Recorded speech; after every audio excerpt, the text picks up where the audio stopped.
If you ever saw my father host an event at the podium or read one of his letters, you would know that he was an amazing orator and a writer. If you were talking today, he'd want to introduce and talk about every person who's in this room, what you meant to him. Our friend would do that. That will take me way too much time, but also I looked on Facebook yesterday and he only has 21 friends, so I think some of you were lost.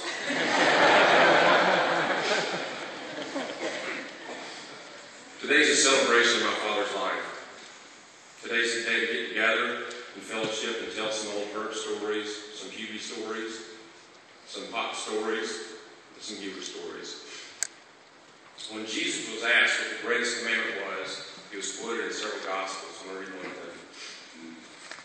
Love the Lord your God with all your heart, with all your soul, with all your mind, and all your strength. And love your neighbor as thyself. There is no commandment greater than these.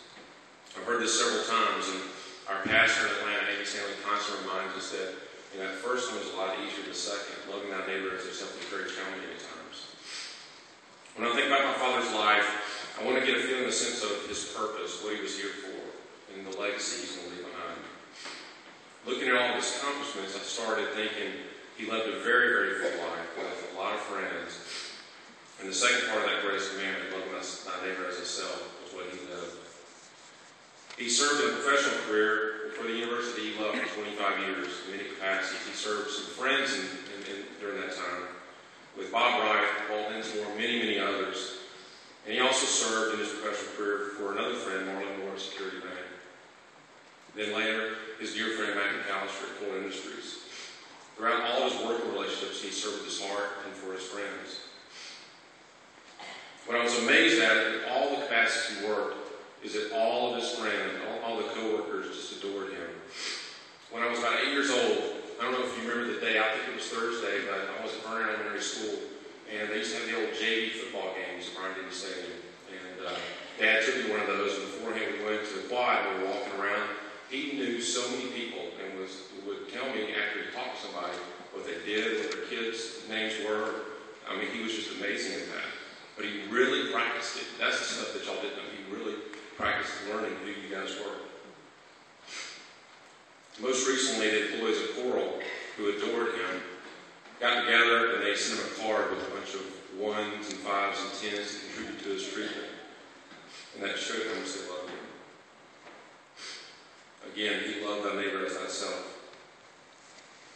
He also gave of his time and attention to people he didn't know through his service with hospice. He was the president of hospice for two terms, and little did he know that he'd be spending his final days at the hospice home that he helped create. He also served, as Mr. Donovan said, as with the First United Methodist Church in several capacities. I was confirmed in this church, and this church has always been near and dear to our heart. He also served as ATO chairman and chairman of the Board of Trustees, and he was so glad in dealing with those young men and what they become. Again, he loved thy neighbor as thyself. But he also did the small things. Some of you ladies might have known when you would walk up to his table, he would stand and greet you. I read that in some of your letters. He would also encourage me to park away from the mailbox because he didn't want to distract the line of drive for the mail delivery man. And that's just something he did. He was like that. He loved thy neighbor as thyself. And he loved to play. He played tennis, he played golf, he played all kinds of sports and games.